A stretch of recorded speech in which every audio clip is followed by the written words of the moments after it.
Good morning, and thank you for that long and very complimentary introduction. Thank you so much. Good morning. So you can speak about your topic. Okay, good.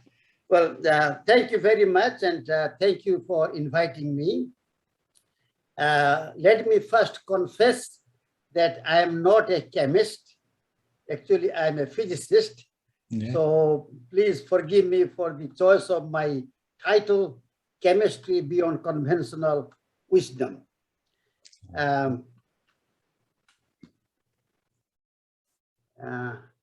First of all, I would like to acknowledge the people with whom I have done this work. These are three of my postdoctoral fellows, Hong Fang, Deepika, and Huta Banjade. And the work is funded by the Department of Energy. So let me begin with what I consider the gift of chemistry to material science, the periodic table of elements.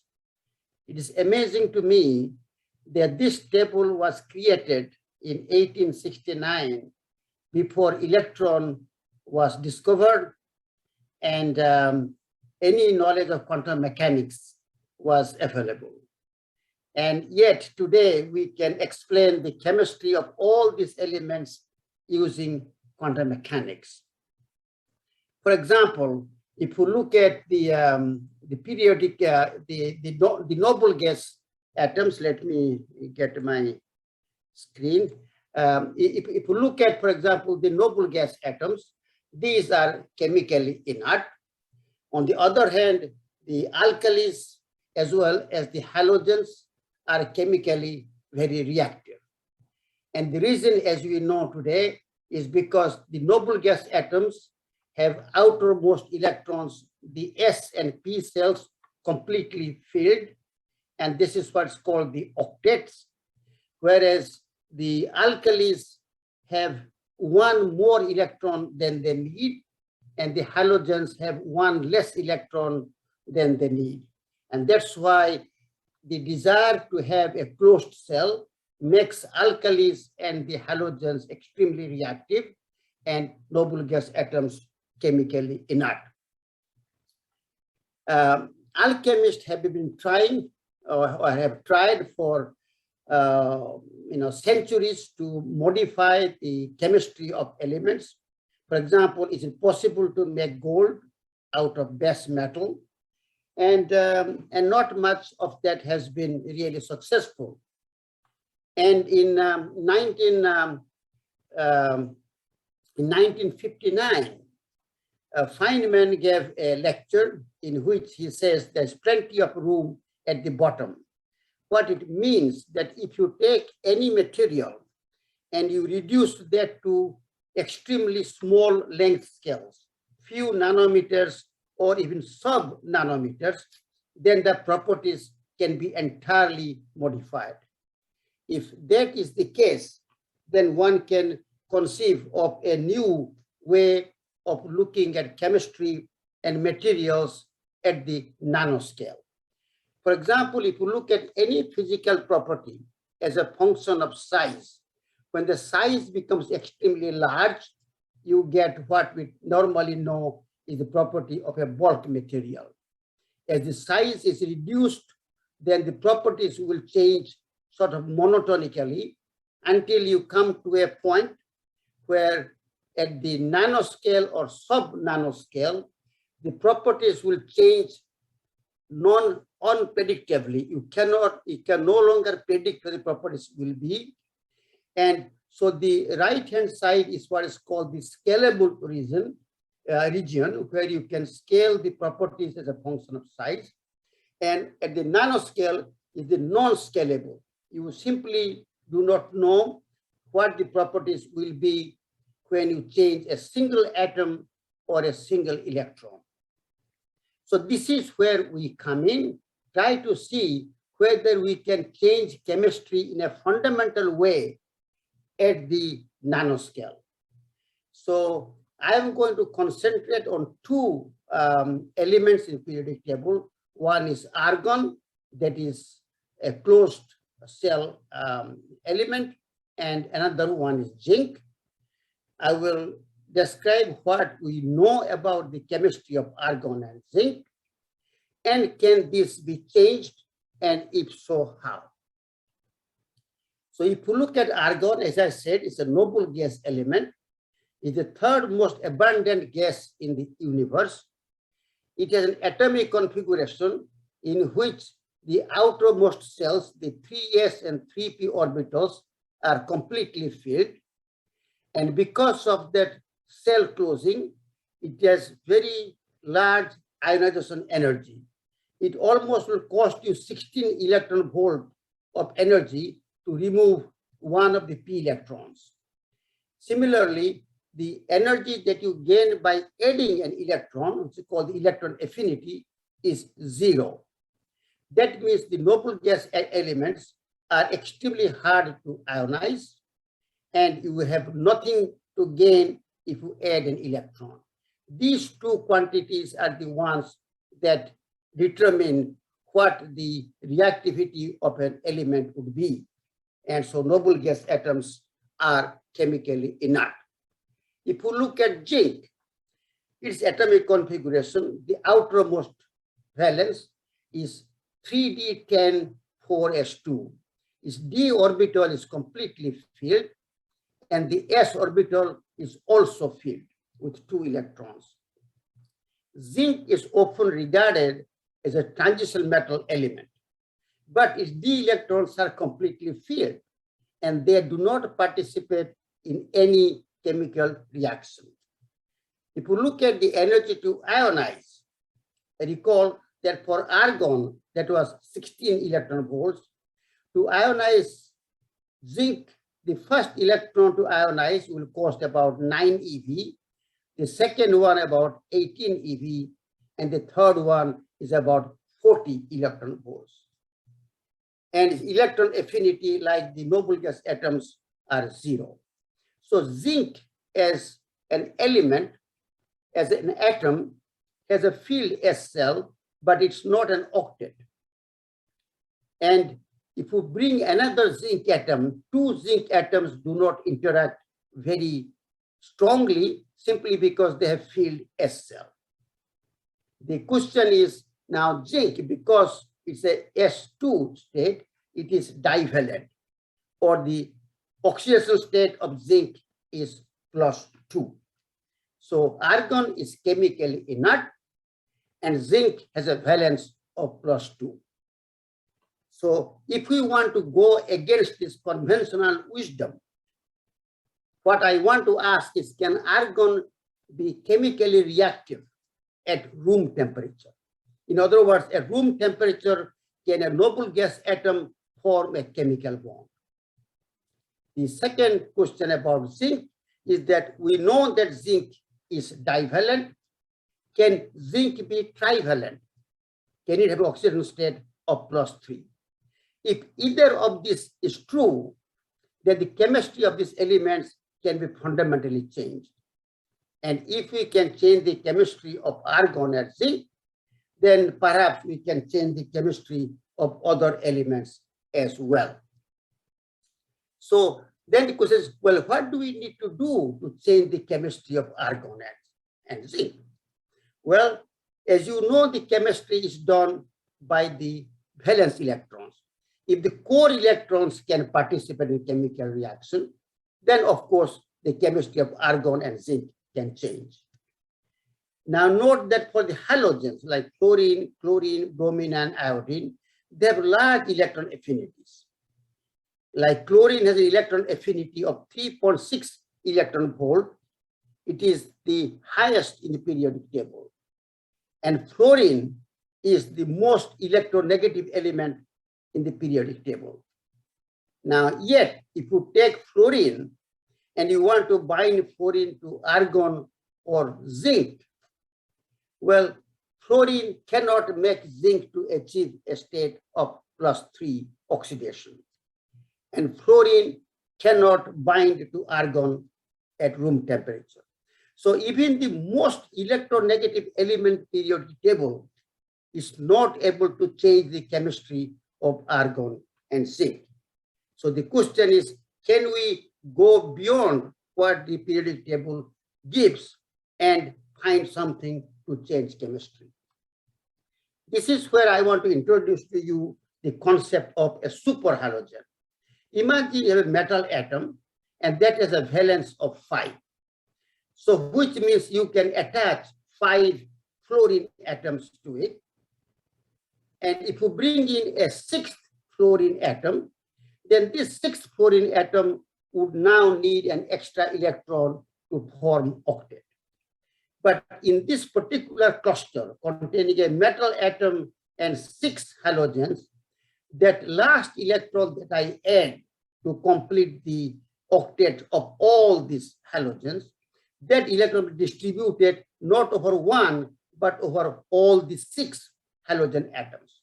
So this electron that I'm adding to this cluster will be delocalized over a much larger phase space. And when the electron is delocalized, the electron-electron repulsion is going to be reduced. And once the repulsion is reduced, the energy will become more negative.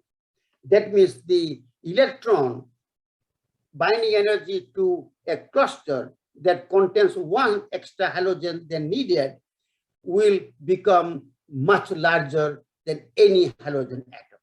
This is what we call superhalogens. I'm going to use this particular concept to design a cluster that is far more reactive than any halogen atom in the periodic table. And once I've designed such a species, the next thing is to do, can I change the chemistry of argon and zinc? Namely, can argon bind at room temperature, and can zinc be a valence of 3? The studies that I have done are using density functional theory and Gaussian basis sets, and the geometries of all the species that I'm going to give you are optimized without any symmetry constants. These are fairly standard calculations, so I'm not going to go into details of that one, but we'll be happy to share with you if you have any questions afterwards. Now let me give you an example of how the electron affinity of a cluster can change as you start adding successively halogen atoms. So here I have taken the coinage metals, copper, silver, and gold. And copper, silver, and gold, they all have valence of 1. Copper can have a valence of 2. And gold can have a valence of 1 or 3 or 5.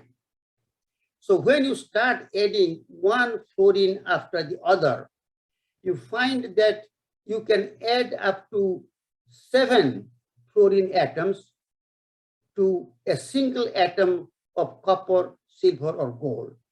The electron affinity when you have a single fluorine atom is very small, less than that of chlorine. This is 3.6. Yeah, anyway, it's very small, less than 3 eV. And as you start adding more and more, the electron affinity can go as high as 9 electron volts. So you can imagine that these coinage metal atoms are extremely electronegative, these clusters of these atoms. Now the next question is, if I want to make zinc to be +3, then I should be able to take 3 electrons out of zinc, 2 from the 4s orbital and 1 from the 3d orbital, which happens to be the core state.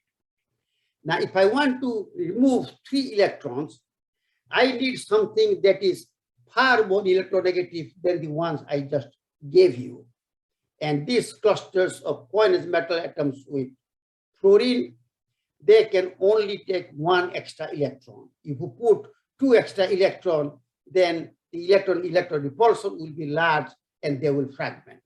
Here is a simple example. Imagine you have an atom of radius r or a material of radius r.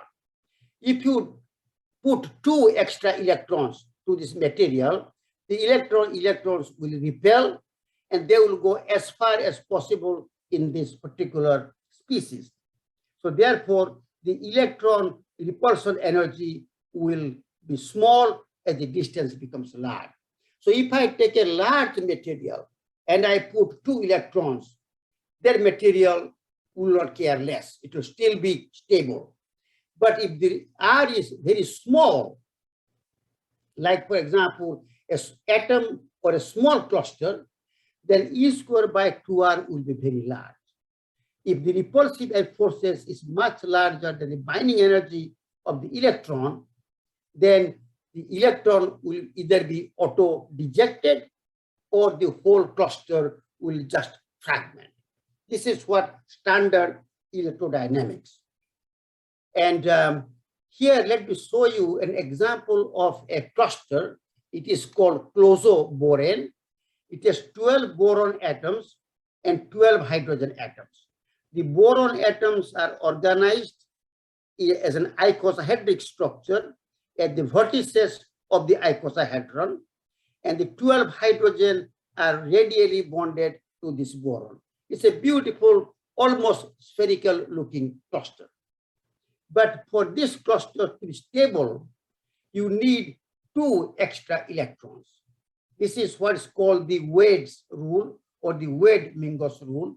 It says that you need n+1 pairs of electrons to stabilize a boron cluster, where n is the number of vertices.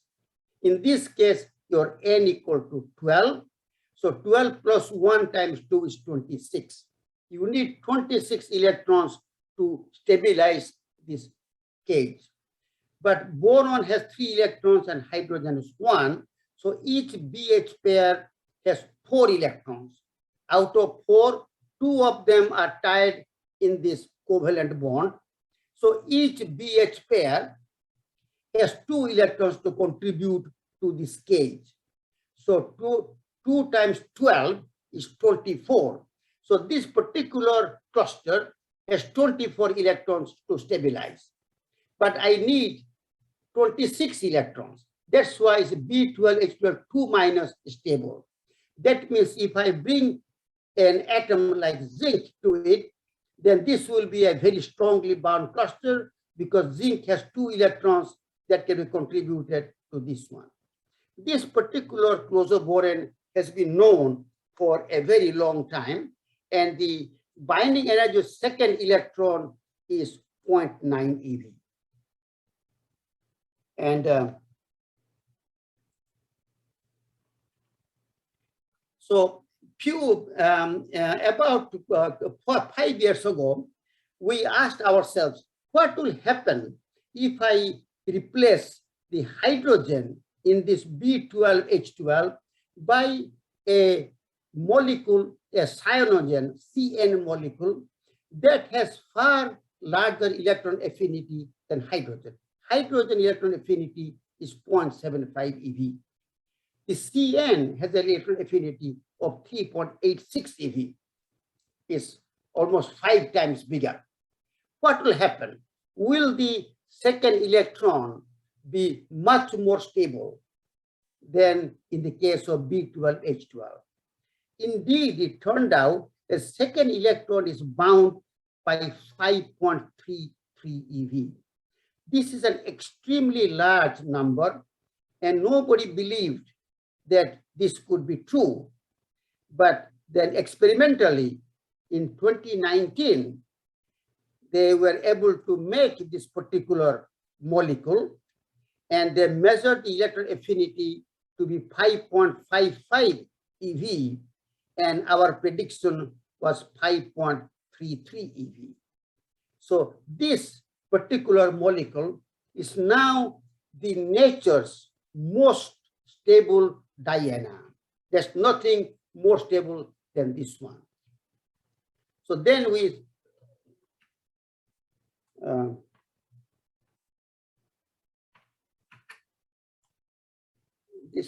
somehow. So then, so what we thought, well, can I make a trianion that's very stable? So if you replace one boron by beryllium, then you need 3 electrons to stabilize it. And indeed, we found that this third electron is bound almost by 3 eV. So this is a way in which we can systematically produce larger and larger electronegative ions. So we thought that we'll take 2 such species. One is this one I showed you, beryllium B11CN12, and its third electron affinity is about 3 eV, and another cluster which is also about 3.5 eV. So these are extremely strong electronegative species. And then we wanted to see, can these superhalogens or hyperhalogens, can they be used to actually change the chemistry of argon? For example, it was known that if you add, if you add fluorine, then you can actually make argon bind, but the binding energy is very, very small. So what we decided that what if I replaced fluorine by another electronegative element, and that is, for example, the gold F6, which I showed you some time ago. It turned out that it can bind to argon, but the binding energy is very, very small. So recently what these people in Meyer et al. Did, they took this B12CN12 2-, and then they removed one boron atom. So when you, they removed one CN molecule. So when you remove one CN, then it goes away with an electron. So therefore, the remaining cluster is now left with one extra electron. But the boron is now naked. It does not have an ligand attached to it. So the charge on this boron is positive. So once you remove one of the ligands, you are left with a very peculiar species, which has a very strong dipole moment. You have a positive charge on the boron, and you have a negative charge distributed over the remaining part of the cluster. It's a very strong dipole moment, which means it is a very strong electric field. So if you bring in an argon atom, then the electrons, the outer electrons of argon will interact with this strongly, electrophilic site, which is the boron plus. And indeed, what they found is that this particular species is bound at room temperature. So B12CN11 argon, the binding energy is 0.56 eV. And that's quite large for a noble gas atom. We can also put other clusters, and you can see that the binding energy can go up to even almost 0.9 eV. If you remove 2 of the ligands, you can also attach 2 argon atoms with very little loss in the binding energy. So this means that there exists some species which are so electrophilic that it can actually polarize an argon atom and it can bind to it at room temperature. And somehow, so let me come to zinc. Now, zinc, as I said, only forms a +2 state. Now, if zinc wants to make +3, then perhaps I can use one of these clusters I gave you, which are stable as a trianion, means it requires 3 electrons, then zinc can be in +3 state. So for that, zinc must have 3 single bonds while it interacting with a monovalent ligand. Its bonding should either be covalent or ionic to make it a strong bond. And the binding of zinc to the ligands should be strong, and that means the 3d electrons of zinc should be involved in the bonding. The conventional wisdom of chemistry is that core electrons do not participate in a chemical reaction. Here, if the 3d electrons of zinc participate in a chemical reaction, that means core electrons are not so immune after all. And so here is the result. So consider, for example, this particular cluster, BeB23CN1222, and we calculate the binding energy of zinc with this particular cluster, and their binding energy is 7 electron volt. Remember, the binding energy of argon was only about 0.6 electron volt. So zinc is very strongly bound. Now, where does this binding come from? You can see that zinc actually binds with 3 nitrogen atoms. So it forms 3 bonds. And if you look at, for example, the electron affinities, the total, this particular cluster is about 19 electron volt lower in energy than the neutral. Its 3rd electron is bound by as much as 3 electron volts.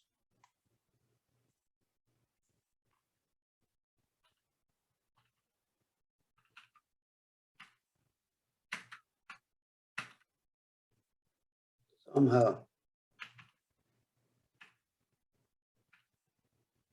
And we have also looked at the charge density differences. And here you can see that zinc has donated charge to the nitrogen side. So there is almost like an ionic bond between zinc and nitrogen. A similar thing can also be seen from what we call the electron localization function. Here we have plotted along the direction for zinc and nitrogen, and you can see that there's a strong interaction between the 3d orbitals of zinc with this particular moiety.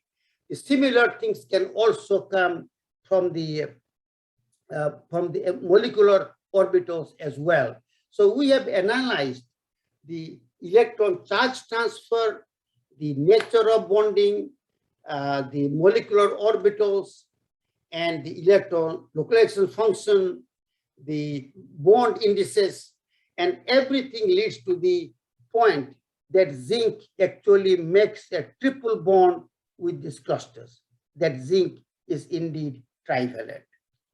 This brings me to a proposal essentially saying that the periodic table which was created by Mendeleev is a 2-dimensional periodic table. We can build a 3rd dimension to this periodic table in which we can create clusters that have exactly same chemistry as that of atoms in the periodic table, but they are not atoms. They're actually clusters of atoms. We can now have hundreds of clusters which behave just like your halogens, but their electron affinities are much, much larger. Similarly, we can create a lot of clusters which are just like your alkalis, except that the energy to ionize is much, much less than that of the alkalis. In other words, the superalkalis and the superhalogens are far more reactive than your alkalis and then halogens. And because they are highly reactive, one can make all kinds of salts in which an alkali is replaced by a superalkali, a halogen by a superhalogen, and then you make what we call a super salt. The implications of this technique is far beyond one can even imagine. For example, imagine that you have a cluster that is not a sphere like an atom is, it has a particular structure. It has a particular symmetry, which is far lower than your spherical symmetry. That means if this cluster rotates, then the energy landscape around that cluster is going to change. And if the energy landscape changes, many properties will change. So now there are many examples where superhalogens and superalkalis have been used to store hydrogen as hydrogen storage materials. They can stabilize materials which otherwise will be volatile or pyrophoric.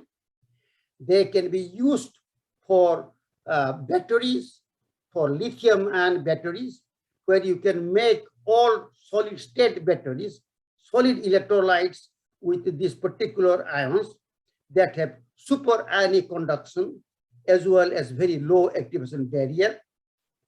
You can make efficient solar cells which are stable against, for example, let us say intense light or moisture. You can make thermoelectric materials for conversion of heat. And you can also make multiferroic materials using these clusters as building blocks. So I hope I have given you an idea that there is plenty of room at the bottom, as Feynman once said, that if you reduce the size of a material to nanoscale, new properties will emerge. And here we have properties which can change the chemistry of zinc and that of argon. Noble gas atoms can bind and zinc can be +3. And I want to end with a quote of a friend of mine, Russell Grimes, who once said that chemistry, like other branches of science, is most exciting when it's expanding into uncharted territory.